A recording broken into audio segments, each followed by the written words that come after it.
All right. So TruthSeekah, tell me, you have a really interesting background and a really interesting mission. And, I don't know a lot of Christian mystics that are also hip hop artists and, have that beautiful flavor that you have. And I'm really curious as to, what the heck happened? How did all that kind of come to be? And you can start anywhere. Oh man, I always go back to my childhood, having mystical experiences as a little kid. Uh, I kind of trace everything back to waking up in the middle of the night when I was 4 years old, being pinned down and having a sleep paralysis experience. And so I feel like that experience like planted all of these thoughts and questions in my mind of wanting to know what it was. And as I begin to grow up, just ask these deeper questions and be at sleepovers and hangouts and telling ghost stories. And then, hey, have you guys ever had this happen to you? And then you'd hear somebody say, yeah, I had something similar. And just so like just little pieces all stemming back to that, you know what I'm saying? So, and I trace like a lot of them back to different mystical experiences in my life, whether it was that or then thinking that you see a ghost or watching a supernatural scary movie, that the interest ties back to being 4 years old, having that encounter. So it's something that has um, led me to ask the bigger questions in life and do my own research. And it not everybody, it doesn't happen that way for everybody. Some people have it and they just kind of forget about it and suppress it, or they're scared to talk about it. I wanted to know what was going on. So I think that kind of uh, dictated the path of my life when I was 4 years old at birth almost, and so I trace a lot of the mystical experiences and stuff back to that. And we've been studying that a lot, like what is sleep paralysis and some of the questions and theories that I've come up with. I recently interviewed a woman who came up with a lot of similar theories about like you're being called as a psychic, as a healer, as one who is, bringing forth gifts to the earth from the other side. But there's like these guardians or something that are kind of like scaring you away from tapping into your destiny, anything divine, anything spiritual, that you're scared of the dark, you're scared of the unknown, you're scared to ask, who is that, in the corner of my room, waking up in the middle of the night. So, these questions and things have Wow, kind of that's so led me to have my interesting. own experiences and brought me to where I am today. Wow, that's so interesting. And I love that you're saying that because I definitely have the same experience. And I usually talk about it in the framework of when you're about to take any quantum leap or really do any kind of soul driven mission. Like you're talking about, not just like about learning, but you're actually about to actualize and step into your mission. I feel like Mhm. that's when the real gatekeepers come out, and it could be sleep paralysis, or it could be just petrifying fear, or it could be getting shot back into your childhood or your teenage years of you start doing the same addictions all over again, or you Self-sabotage. major. I am the queen, I like to think, of self-sabotage. I'm really, really good at it. It's like I've gotten better. I'll say that. have you? I can identify them in my life, and I'm like, now that I know it's a thing, like I'm conscious of it. It's like, okay, don't do that. Yeah, Just we're don't gonna do step anything away. else but that. So true. Do Yeah. anything else but the same old pattern. Oh my gosh. Yeah. Yeah. Yeah. And Burning so bridges and stuff like that. the good old days, Mhm. yeah, burning houses down and burning Yeah. bridges. And yeah, so yeah, that's really interesting that you're equating that sometimes with sleep paralysis too, because I think that when it comes to darkness, I have a great respect for it, and Yeah. their job is so special, and Yeah. I feel like that the panic, the terror, the fear, or the sleep paralysis, or whatever it is. I mean, thank goodness there's a gatekeeper, because you might not be ready Yeah. for the next level without a little trial, Yep. without a little test. Exactly. We're talking about my book, and that's exactly what my book is about. It's Okay, so about these. tell me more. So he's got this really kick-ass book called Spirit Realm. There, I'm so glad you have it. Okay, I love this freaking book, and I was so stoked to read it because, you have such a great ability to kind of pull, because you know the Bible so well. And I love the way, oh, there's my book. Hello.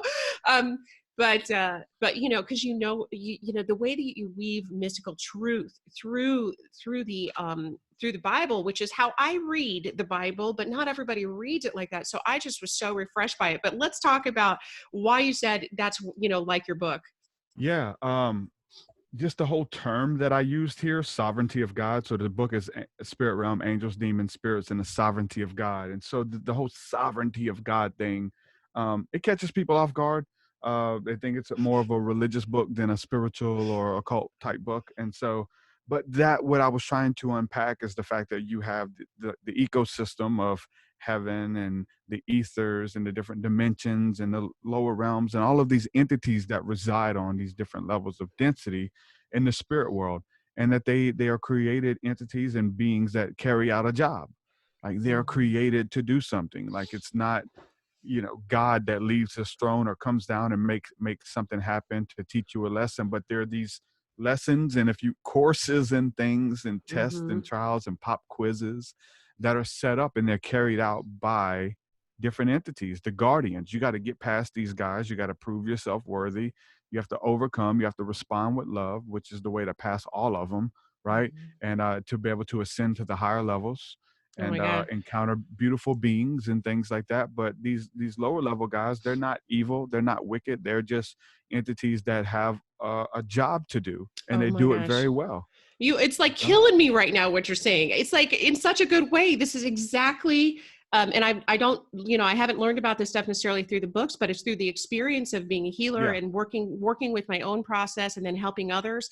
It's, I've grown to have great respect and compassion for these beings, which I feel in a way sacrificed their connection with the divine in a sense, because in order to tow that kind of energy, you have to be so polar opposite from the light. And so what I've kind of felt is that they have separated from the light to do their role, but it's like a sacred role. And so yeah. I I've think they're come. still connected though. See, that's the thing is No, like, I, like they're I still like they were like it's almost like God or the light is saying, "Hey, well done. You did well. Did yeah, I do good?" Even though we would think it's wicked or evil, it's only for a right. period of time, like you said. Like our relationship with these demons Mm-hmm. after the fact, we're like, "Hey, thanks so much for coming into my life and teaching me I know. something that you could only teach me. I And I couldn't have learned almost it from an angel or whatever." and I almost feel like they become our allies after, it's like you change, you shift your relationship, you shift your frequency, and then everything around you shifts. But when I say separate from God, I mean because they have to live in the dark in order to pull that kind of fear, pull that energy. I don't think anything officially is separate Yeah. from God, but I would not necessarily want that role, because like imagine what that feels like 24/7. Like you're kind of like, oh, like always kind of working to separate, because I feel like their job is to help separate us from each other and from God Mhm. in a way. That's their job. Mhm. Not in a bad way, but we need separation in order to love. Mhm. And so I love that you're saying that and that you kind of come to the same conclusion. Yeah, and then the book just kind of gives like a biblical representation of that, right? Of these different obscure scriptures and stuff where God is sending evil angels, or spirits of infirmity or messengers of Satan, even. And God is like letting these things go out and Ooh, like can you give us a story? for sure. So there's a really interesting story in the Bible where Saul was persecuting David, and King Saul, he got caught up in his pride and he was jealous of David. And so like any of these emotions that we're walking in and we wallow in them and stay too long, there's a essence or a vibration, these spirits or feelings, they make you feel a certain type of way: madness, vexation of spirit, insecurity. Like all of these things are what we would call spirits or demons, if you will. The negative ones we call demons and things, but they are sensations. They're an essence or vibration is what we'll call them. And so Saul was vexed with an evil spirit, and it would torment him. But this text says in the Bible, it says that it's an evil spirit sent from God. And so most of us would just read over that and say, okay, he was vexed by an evil spirit. But several times over, it says it was sent from God. Like, okay, So why is God sending evil Right. spirits to Right. torment people? It's because of the things that he was doing. He was bitter. He was jealous. It was causing him to want to like plot out David's death. Like he's like wallowing in this self-pity and what can I do? So there's spirits that accompany those thought forms and patterns. And so it was vexation for him. He needed solace. And the only time that he could find solace from that is when David would play the harp to him. And we're talking about vibrational frequencies and beautiful healing tones in the string instrument of a psalmist. And so anytime that he was in a state of madness, David would play the harp and the evil spirit would subside. And so it's like showing you the power of worship. It's showing you the power of music and healing tones and even the key of David, which a lot of people talk about. But that's just one um, example of an evil spirit being sent from God to kind of accompany uh, these feelings and things that Saul was entertaining. And it also shows you, I know Job is like one that we all go to, but there's many more instances where it talks about that God is in heaven, and then Satan and all these other types of angels and spirits would present themselves before God. And when there was something on the earth that needed to happen, they would have this big council. It's called the Divine Council of the Elohim. They would have a council and they would kind of petition God, hey, let me go down and deal with the inhabitants of the earth. Let me be a lion spirit. Let me be a seducing spirit. Let me be this or that, or let me be a plague, even like different things that happen. And so they would have these, they would kind of submit themselves, and God would say, okay, you go down and you do that. And it's something that we would say it was negative or harmful, but it was to chastise you, to teach you a lesson. God chastises those in whom he loves. We're not a bastard. We have a father who loves us and cares about us, and we have to be corrected.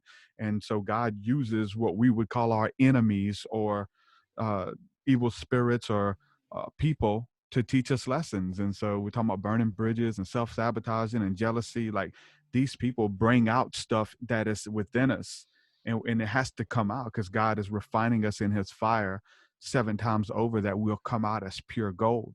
And we got to get all of that bad stuff out. And so these spirits and all that stuff are sent from God, and it's this big ecosystem, and it's a beautiful process, and we're part of that. And especially looking back over our lives, we can see how this definitely happened with the demons and all of the. Most of us were in a bad place when we got into this. We used to, we weren't so good, and so um, it's part of that hammering process, if you will. Right. No, I was born with angels just on my lap, talking to them, Some chatting people, with some them. people say they were. Yeah, no, that wasn't me for sure.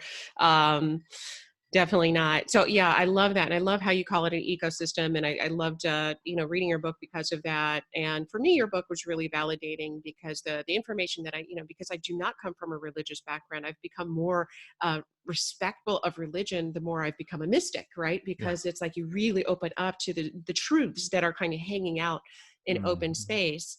But I really loved that aspect of your book. And speaking of most of us didn't come with angels and all of this amazing wisdom, and most of us had trials and the kind of the demonic trials. I'm wondering now, I'm curious about what yours are, and if you'd mind sharing a little bit about some of your trials and tribulations. Yeah, I think the biggest part is just kind of like a concoction of a few things of growing up without a father in the house, looking Mhm. for uh, identity, searching for a place to belong, and so I got into gang activity and gang involvement as an adolescence, and breaking into houses and robbing people and things like that as a teenager. And then mixed with the occult stuff of the supernatural, the paranormal, I was getting into a lot of that kind of stuff as well early on, but getting into the Satanic Bible and some of the darker rituals and stuff like that. So I was mixing this lifestyle of, drinking and doing drugs and just ripping people off, lying, cheating, stealing, all of that, and then mixing it with occultism and trying to Mhm. summon and tap into other spirits. And so was doing these meditations and these incantations and stuff, trying to summon them, and like none of them worked until at the same time they all worked. So all of these, weeks of doing all these rituals, it's like I opened up a portal to the other side, and I was being pulled in and out of trances and couldn't breathe, and I couldn't understand what these entities were saying, and it was just shapes and colors, and it was fear, and Mhm. my heart was racing, and I'm turning pale, and I would come back gasping for breath, and it's like, man, I opened up Pandora's box and I have no idea how to close it. So in and out of that was a lot of different experiences of entities appearing to me, and like physical beings that would appear out of thin air, and just, I was cursed. I was vexed, of opening up Mhm. those doors and not having the right, uh, taking the right precautions and doing it the right way, or whatever. Um, Whenever you tap into those other realms, whatever you're doing in your physical waking reality, like that's the level that you're vibrating at. So if you're doing all of these things like So I true. was, stealing, robbing, cheating, lying, whatever, when I tapped into the other side and opened up a portal, those beings that resonate at that level, that hang around those type of feelings, emotions, deeds, that's who said hello. And so that was my, yeah, I was going schizophrenic. I was having, it was bad. I was 15 when all this was happening, and so that's when I called out for God and got back into church and started to try to get cleaned up and close all those doors and receive prayer and healing and kind of walk through deliverance and things like that. But for me, it was like, felt like I was at the brink of death, and literally couldn't look people in the eyes, couldn't have a conversation with somebody, was seeing spirits that nobody else can see, and it Mhm. tormented me. It wasn't fun. The movies and things made it look fun, but Mhm. when it was time to really come down to like it becoming a reality, it was like a horror movie. It wasn't like, some of the beautiful, you know movies that talk about this stuff. So I would kind of, that was like in 2000 that I kind of made that, uh, travel home and back to God, and just started doing the Christian thing and getting back into church and doing that. And September 7th of 2000, and then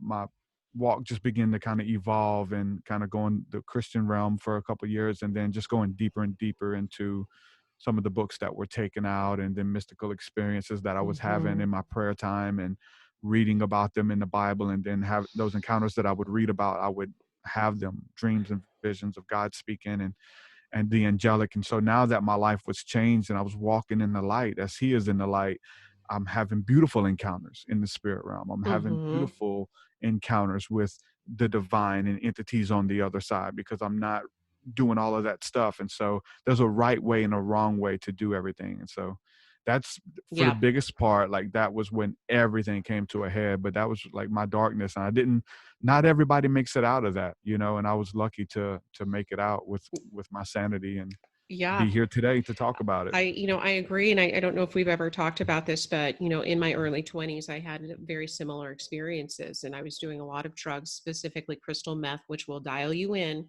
to the Hmm. demons as For sure. if you're remotely psychic. And I didn't know I was, so I didn't know what the hell I was Yeah. doing. Plus I was studying a little Aleister Crowley at the time, and Hmm. going into the rituals. It's so crazy that you you were doing that too. But I think, I think it's one way to get here. It's Yeah. one way to kind of explore. But I love what you're saying, because that is my perspective too. It's like, if you're working from a place of power, and you still have a lot of, like, you want to like have power, and you're so like underdeveloped that you still have this fear and nastiness inside of you, that is exactly what you're going to get. um and so I didn't have the hauntings that you did, but I definitely saw some demons and had enough experiences to go, hey, maybe it's time to just put this shit down for a little while. I'm Yeah. just going to go back to my studies at UCLA Yeah. instead.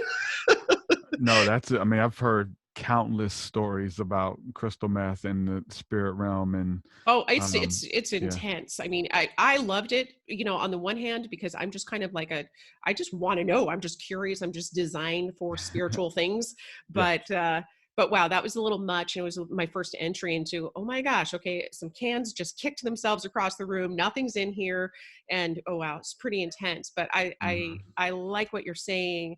And I love how in a way that your recipe was Christianity, and that was your medicine to kind of Hmm. move you through that.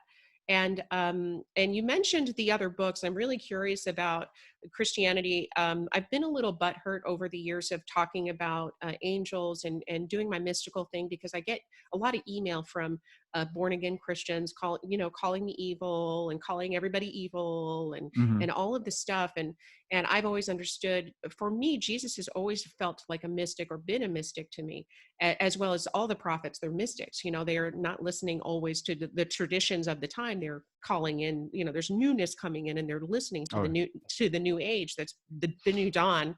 yeah. And so with the old books, right?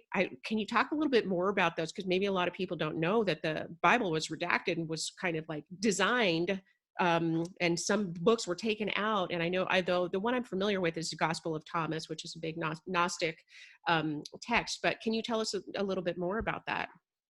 Yeah, obviously those books kind of came together at the Council of Nicaea, which books were going to make it into the Bible and which ones wouldn't, and there was What year so was? many books. Do you know about what year And that was? I want to say I don't know 100%, but I want to say 320 AD. Don't Yeah, quote me on it that. was probably like 300 or 400 years after Jesus. So think about it. Yeah, It's three or four yeah, hundred years after yeah. Jesus, and they're getting together, and there's all these books and gospels, and then what happens? Yep. They pick and choose which ones are going to go in there, and so um, I think I think that I think they. I mean, I like the books that are in there. Let's say that, as far as like the 66, the Bible isn't one book. The Bible is a Yeah. compilation of a bunch of little books, and in the New Testament, there's letters and the Gospels and a cryptic message of Revelation. The end or whatever. So, as far as it telling a story, you know what I'm saying?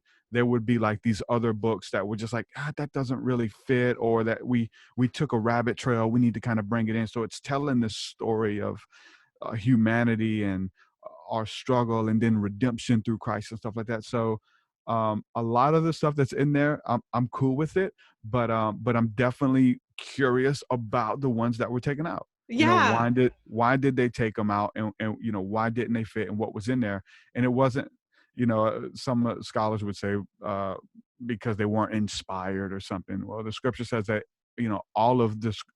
all of it is inspired, all of it is God breathed, and it's used for instruction and exhortation and rebuke and things. And so what was in there, and we start finding out like some of the stuff that was in there, the people who put those books together were involved with some spirits that weren't good, and we start reading about that in the book of Enoch, which was a known book at the time, which talks about the angelic and the fall of these angels who came down and dealt with mankind and took wives for themselves of the women of earth. And so it talks about the mixing of this breed and the type of wickedness that came forth on the earth. But Enoch is a big one. The book of Jasher. Then you have the Gnostic text, like you were talking about. But there's so many, and I did a video where I go through and show like all of these other books that are mentioned in the Bible. So like you're reading the Bible and it starts quoting some weird prophet that you've never heard of. And he's not in the Bible, but they're reading his book. It says, as Wow. it is written in the book of Shemaiah the prophet, thou shalt blah, blah, blah, blah. It's like, hold on, who is Shemaiah? And where is his book? The book of Edu the prophet. And you probably never heard of these names, and I No. haven't either. We just read over them, but these were books that the early Israelites had in the early church. And the interesting thing is the Catholic Bible left the Apocrypha in there, which is 14 extra books that were actually in the King James Version early on. It was 14 books, the Apocrypha, and there's some interesting things in there. And the Catholics believe a lot of that stuff, and it's part of their faith. They read and they study and they teach from those books. But the Protestants are like, what are these books? They're if they're not in the Bible, they're heretical. But there are some interesting things in there, stuff about the afterlife, and again, angels Mm. and demons, and the journey that the soul goes on once we leave this body and we go to heaven, or the place that we're going to reside. And there's like detailed like adventures and stuff, that places that you would go through. And a lot of that stuff was taken out. So there's a lot of interesting stuff that's in there, and that it's actually quoted in the Bible. The Bible quotes Enoch. It's quoted in Jude and a couple other places. And But yeah, they were taken out. Yeah, just like that. That's, but they leave a little pebbles, right? There's little pebbles in there so you can Yeah. follow the trail. Yep. Yep. Yep. Wow. That's a really cool, and I think it's really informative because I get confused when people say what the Bible says, because people think of it as like one book Yeah. and don't really look at some of the history and how Yeah. it's kind of like cherry picked book. Exactly. Well, I mean, any of us who are reading the Bible are cherry picking. Like, there's no way for us to like really so-called be a scholar or an expert on all of the different levels of Right. revelation that there are to it.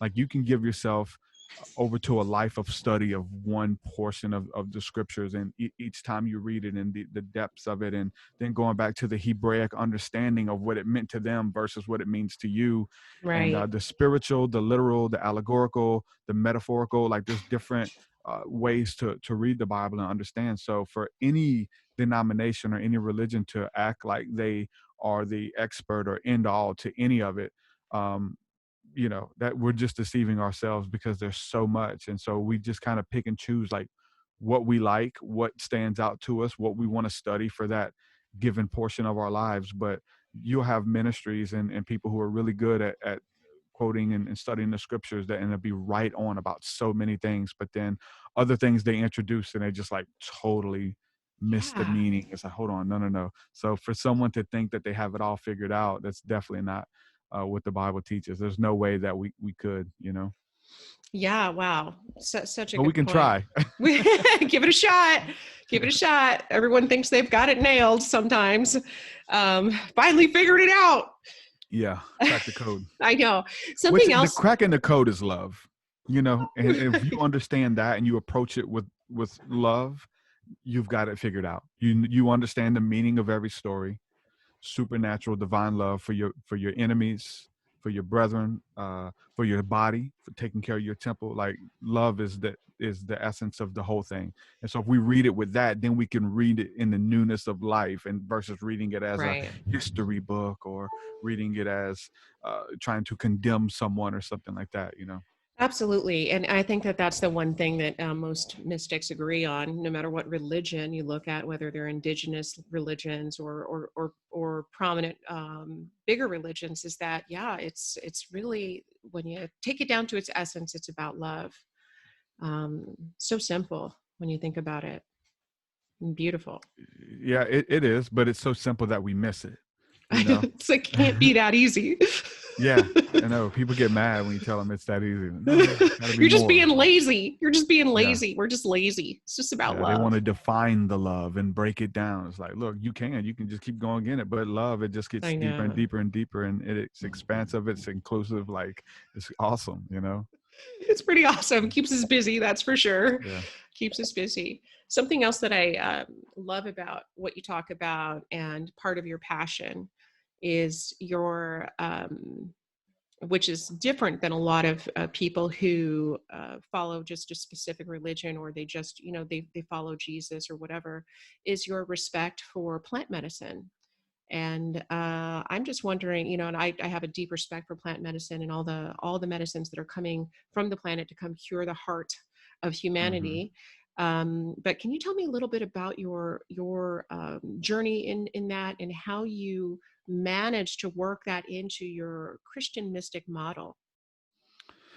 Yeah, I mean, um, it, it changed my life. Having a psilocybin encounter with some friends. It was something that I was studying by just listening to several podcasts, and something that I felt like uh, piqued my interest. Some of these stories that I was hearing, again, people were doing psilocybin and ayahuasca and things like that, and they were talking to their ancestors. There was these angelic beings that were approaching them and stuff like that. So I would just be fascinated with these stories, as I'm fascinated with the spirit world.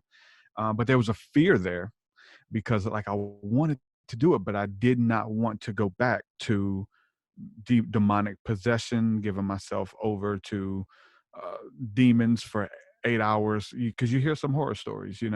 Um, so that was like keeping me away from it. Like, that was that memory and thought was the guardian of me stepping into the next level, right? Mhm. Because remembering, hey, you know how those demons are, and I don't want to do anything that would open up a door or Yeah, allow me to go back to that. And I for barely made sure. it out. Yeah. So, but I ended up doing it as something that called out to me and just gave it its, you know, proper research and respect, and approached it as a sacrament and something that was calling out to me. So we did a men's retreat. We did two different ones, and one was kind of like a smaller dose, and going in and just had this revelation about my life and about where I'm supposed to go and how to get there. It was just these downloads upon downloads, and I just wrote them all down, and it was just communicating with God in this loving manner that was like, hey, this is where you're at. This is where you want to go. I'm going to show you how to get there. You already have everything you need. Don't look outside of yourself. And it's just like this loving force telling me that. And then several months later, we did another one where I was just like taken out of my body. And these angelic beings were like teaching me and traveling with me through portals and wormholes, and I got to go where we go when we die and see what energy, and it was just mind blowing. But there was a oneness there. There was a so much, you know, that I do a bad job at even trying to explain it, that was communicated to me, and for me to unpack. It would take Mhm. months and even years to unpack. And so, but it changed my life. And so just relating that back, as far as like trying to find Bible verses or anything of where that fits in a Christian worldview. There's some really obscure things in the Bible talking about manna, and this manna that would rain down from heaven, and it would come up with the dew in the mornings. And so a lot of people, when they go out to collect mushrooms, it's with the dew of the early morning, and so when the sun rises, they're destroyed and they wither up. Mhm. Um, so that was kind of the thing with manna, and the word manna means what is this. And so the children of Israel were fed in the wilderness with manna from heaven. And so there's some interesting things about Mm. if it was mushrooms and things like that, uh, the I psychedelic like gospels. And I like that creative interpretation. It's like, well, it's coming up. It comes up with dew. What else could it yeah, be? exactly. Well, I mean, I'm a little critic there as well, just I because know. like I think it's great. just because like I don't think that everybody was having those experiences. It was in the Bible, it was Moses and Aaron who were having these mystical encounters with God. Sure. It Yeah. wasn't the regular people. So I think that if it was magic mushrooms, then Regular people. everyone would have, nobody would have needed a teacher. Hmm. Nobody would have needed a leader. They all could have went straight to God by, you know, having the mushrooms themselves. And so, but there's some interesting things there, again, going back to the acacia bush and this burning bush in the midst of the desert, and psychedelics. And there was things that they would drink that would induce trance state and stuff like that. So there's a lot of interesting things in there. I don't think that any of them are definitive, but they are interesting. I think that what we can judge by it is the fruit of it, is that what type of essence does it bring to the table. More now, are you more loving? Are you more angry? Are you bitter with people now? For, you know, most of us are like doing the inner work. We're championing healing. We want healing and things like that after having some type of encounter. So I mean, that, and just going back to a lot of different types of plant medicine, of you know, whether it be dealing with essential oils and what that does for the human body and our anatomy, and we're fearfully and wonderfully made. And when we smell these fragrances and aromas, it puts our body in a trance state, in a relaxed state. You could be stressed out of your mind, and then certain smells that you put on, and boom, you just relax, sinking into the couch just by smelling it. Um, Incense, and that's all throughout the scriptures of the priest going into God's presence, burning incense, and it would puts the body into an induced trance state. Frankincense and myrrh, those things that were given Hmm. to the Savior when he came to the earth from the prophets. And so a lot of interesting stuff when it comes to dealing with some of these plants that we were given, that comes from the earth. And chamomile tea is a really cool one that I use. There's tobacco and stuff that the ancients would use to ward off spirits, and sage, and there's just so much. And we can see how the Bible kind of embraces some of those things and really doesn't speak against them like we've been told. Yeah, and I think that's such an important point, because I do feel that there's a swell in the collective unconscious of the feminine, of nature and the Mhm. prominence of nature, and I feel like um, So just looking at the solar god is no longer appropriate. I feel like there's an upswell from the earth as well, who's been so neglected from our consciousness. You know, we've kind of done whatever we wanted with her and abused her, like put concrete all over her. And now I just, you know, there's a part of me that feels that the plants themselves are coming back to help us, to help cure us, you know, like the plants that you're talking about. But this deep feminine wisdom that's reemerging that we do see all over the Bible, like you're saying, Mm-hmm. um, is kind of making a big comeback. Any thoughts on that? I'm 100% with you. Like that's the narrative that I kind of choose to take with everything going on with the coronavirus and all that. Like it being outside right now is different. Like I know we're changing seasons, but you know the birds are singing louder, the you know the air is clearer, the trees are greener, you know, and it's like whether it's just our perception of it, but we're giving it a break, you know. There's not as much pollution and stuff in the sky. So I feel like it's definitely a time for us to reconnect with nature and you know grounding, spiritual practice, things like that, going back to the earth. The earth is our mother. That's who we came from. My worldview, the way I look at it, is God is the father, and that's just what he is to me. And the mother is the earth, and so it's almost like God sticks his finger in the earth, and we come out, impregnates the earth, and we come out of our mother's womb. And so that's just the way I see it. Our bodies are going back to the mother. You know, our essence is going back to be with God who gave it. God is it's everything. So God is the earth too. It's not, Hmm. there's nothing that isn't God. And so hopefully that's what, you know, the demons and the experiences and stuff, it shows that look, God is all in all and through all and created it, and his fingerprint is on it. So knowing that, like, we are returning back to the indigenous ways. They're crying out. They You know, are. the scripture says that we need to return to the ancient path, and it says, if you do that, there you'll find rest for your soul. The ancient path is calling back out. What is that? It is the indigenous ways. It is plant medicine. It is returning to spiritual practice, walking in the spirit and things like that, which we've lost because we've accepted religion, because we've stepped into the technological age, you know, and we've left our connection with plants behind.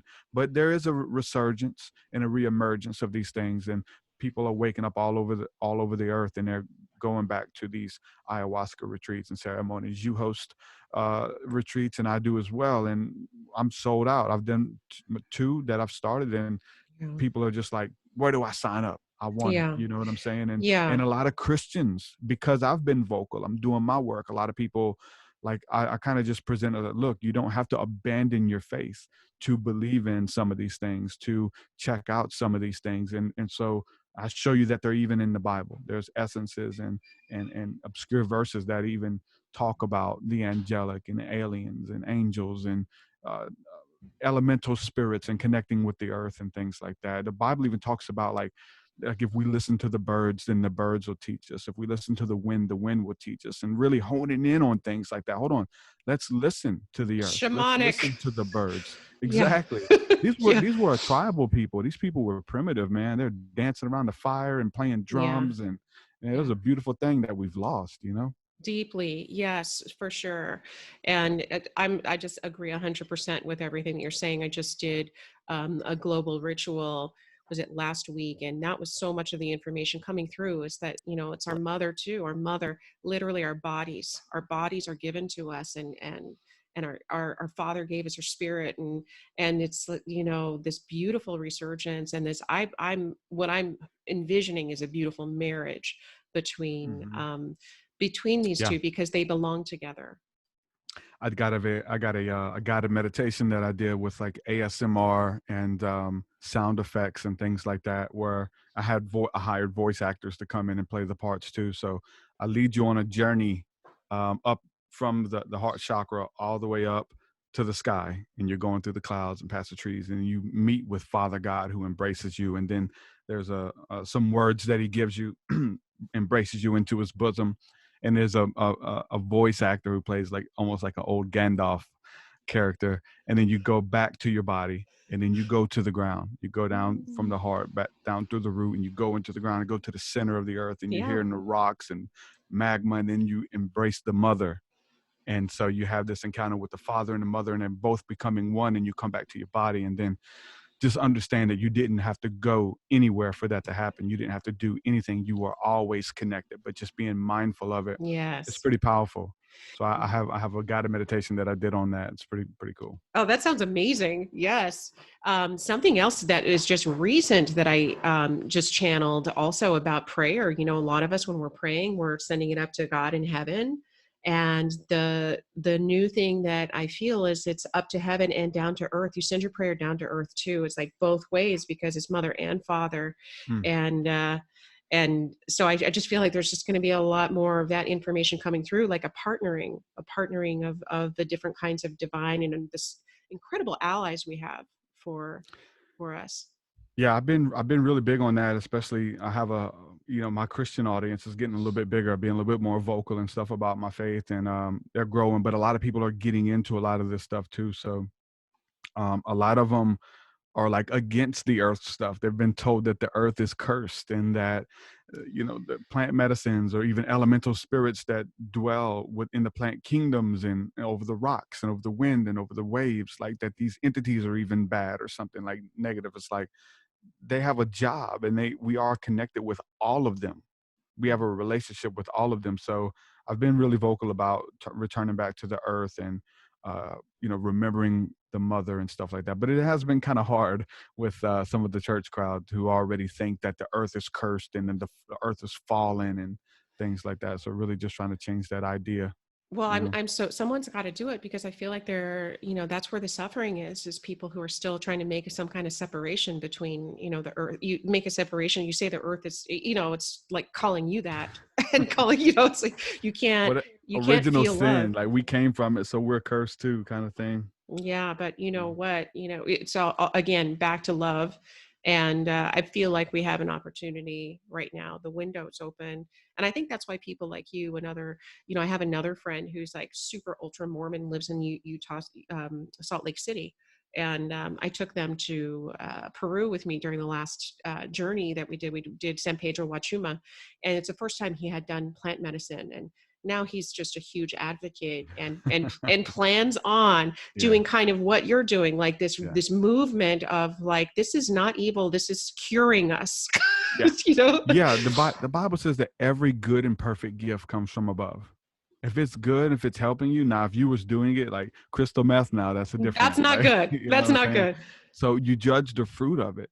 And no matter what it is, if it's beautiful, if it's a good and perfect gift, that it's from God. If it points back to love, if it points back to forgiveness and overcoming your addiction, look, it's not from the devil. I know. It's from the Father of lights. It's awesome. Exactly. So I mean, I toe the line because I speak a lot about angels, which means I have a lot of also Christians in my Hmm. following. So I'm weaving in the earth medicine, or just at least the earth awareness and the connection with the earth as well. So I think those of us who are kind of like on the mystical path are hearing it and doing our best to to tell people, Yeah, you know. it's working. It's totally working. Like Yeah. I mean, for the longest time, I've been known as like a forerunner in this because I've talked about it, and then early on, it was like I got judged, I got laughed at, stay away from, blah blah blah. But more people are now feeling more comfortable, and they're watching other documentaries, and they're having their questions, Yeah. and like they're open. They're open. Like I was a forerunner, but now other Christians are talking about this, and so it's cool. I know, because trust me, like there was no other. Literally, I was like one of the first ones, if not the first one, to really bring this, to use my platform to really start talking about this from a Christian perspective, and you don't have to, renounce your faith or whatever to believe in this kind of stuff. And it's really cool to see what I've done with my platform and the conversations being had, and people are going on retreat. Like most of I'm doing these retreats, the majority of people are Christians, not all Yeah. of them, but the So good. majority are. And they're saying yes, they're doing their own research. And I tell people, like, I don't want to like promote anything. I don't want to like try to coax you into doing something. Like, we'll talk about our experiences, but I feel like it is alive, and it is a spirit. And if it's calling to you, then you have to do it. I don't want to be like, hey, you should do it, man. Go try it. Give it a try. Like convincing somebody, but like, hey, here's what happened to me. There's a tons of research, medical research. Medical research, yeah. Yeah, go to WebMD. I mean, all across the board is noted amazing research out there from the medical. Not even any woo-woo spiritual, seen angels, changed my life. Yeah. None of that. Go to the medical community, and if it's curing depression, if it's people are losing their fear of death and overcoming addictions. Come on, man. I know. Like, it's So good. everybody's just gotta just do the research. Yeah, it speaks for itself. I don't have to speak for it, is what I'm saying. Yeah, no, for sure. And, I love where all of that's headed to, because I'm a psychotherapist too. So, the mental health aspect is so important. And the fact that so many of these medicines actually grow back brains, they grow brains, don't shrink them. And I have so many friends who have successfully microdosed with psilocybin and were super depressed and were microdosing with it. And I mean, just, the list goes on of benefits. So I love that. And I love that about your work. I love so much about your work. Everything you do is like so cool, TruthSeekah. Thank you, my friend. I appreciate what you do and what you bring to the table. And I know we've been talking about me and my story, but how was your experience with going up to Denver? To the Gaia channel. So oh my gosh, what is the name of that show? George Noory, what's it called though? Not Coast to Coast. His actual Gaia show is called something else. Beyond Belief. Beyond Belief. Okay. So TruthSeekah, you got to go. Okay. So here's what they do. They pick you up in a black car. It's not even, you don't even have to Uber. And then you go to this fancy hotel. It was so nice. And then check this one out though. So when we went so they picked me up the next morning, took me to the studio. The studio is super small. But there's this woman there who had, I forget, like 20 something alien implants. The guest right before me had 20 something alien implants in her. And I was like looking at her like, oh my gosh, I've never met someone who had implants. And I don't know, I've always kind of believed in that. Like I believe in aliens, joy. Like I get that. But the whole implant thing and I'm with you on that. Yeah. But like when you see a person face to face who has like magnetic skin, that shit hangs off of, it's like, okay, this is like for real. So that was super cool. And George Noory, come on, he's just like so sweet and so comforting and all that stuff. So it was super fun. I was nervous as hell. Is the episode up yet? No, I think they said maybe April or May. They said it was going to be a couple months. They couldn't give us a real date. They said they switched things around a lot, like last minute. So we'll see. No, it's not out yet. Don't watch it when it comes out. I'm all nervous. I know, right? I'm so self-conscious. I know. I always feel like that about everything though. So, I mean, go ahead and watch it. But also figure out who that guest is. I forget her name, but you have to see that episode for sure too. That's awesome. Yeah. Yeah, I was excited for you and seeing the pictures and stuff and that and going on coast to coast as well and him taking a liking to you and your story and what you bring to the table is awesome. I know, he's so nice. And did you see they gave me like Farrah Fawcett hair? They gave me Farrah Fawcett hair. It's like it gave me like a little flip. It was like so glamorous. Yeah. That's so cool. Yeah. So I don't know. I'll stay in contact with him. I'll keep harassing him here and there. And he was really nice though. But heck yeah. Yeah. Awesome. Well, thanks for asking. I know it's been a while since we talked. Yeah. So TruthSeekah, our peeps, how can they find your goodness? Where can they look? I know you have your podcast and your website. Where's the best place for them to find you? Yeah. I mean, I'm pretty much anywhere that you consume media, but you can go to just truthseekah.com, truthseekah.com. And everything is on there, whether it's my music videos, podcasts, meditations, one-on-one sessions, like everything is on there. I lose track of everything I bring to the table, but it's all on that site. So I know you're very prolific. You're a prolific creator. You create a lot. Oh, yeah. So TruthSeekah, I just have to say, I really feel that you and your work is a real gift. And I just want to do everything I can to support you and your mission. And just please always let me know if there's anything I can do to help. Likewise, my friend. The feeling's mutual. So I really appreciate that. And having you in my corner and I'm in yours. So I'm rooting for you and anything that I can do to be of assistance or resource or retweet or share something out, let me know. Retweet. Yeah. Yeah. Okay. Go, Yeah, goes a long way. Trust it's, me. I had some remember early on there was like a big guy. He had a big following at the time, and we would just click and we would just hit each other up maybe once a month or something. It's like, hey man, you want to share this for me? I'll share that for you. Sure. And then we're just like cross-pollinating, ooh, similar audience and stuff. And it's like, ooh, that's let's what we do need to that. do more, man. You know what I'm saying? But Let's definitely do that. versus people being like, no, these are my followers or whatever. Oh I'll yeah. run into that too. So just saying. Oh, do you? Yeah. Oh yeah. Yeah. Heck yeah. Oh, that's too bad. No, I mean, Yeah. you got to dig, who you're sharing. And so I love your work. And I think it's so awesome. I just feel like it's like we have such similar takes on things, just slightly different, but it's, I'm into it. So I know my people will love it. Heck yeah. For sure. Well, Awesome. thanks for having me. It's been a blessing hanging Yeah. out with you. Yeah. Thanks for coming. I have to have you on again. I'd like to hear more Bible stories. Oh man, yeah. And I definitely have a bunch of them, and I can I know. correlate them with regular stories, my stories too. So that's kind of what the book does. But yeah. Awesome. All right, TruthSeekah. Well, we'll see you soon. Go check him out. Definitely on his website. He's got a cool website with lots of good stuff on there. So party down with TruthSeekah. Thanks again.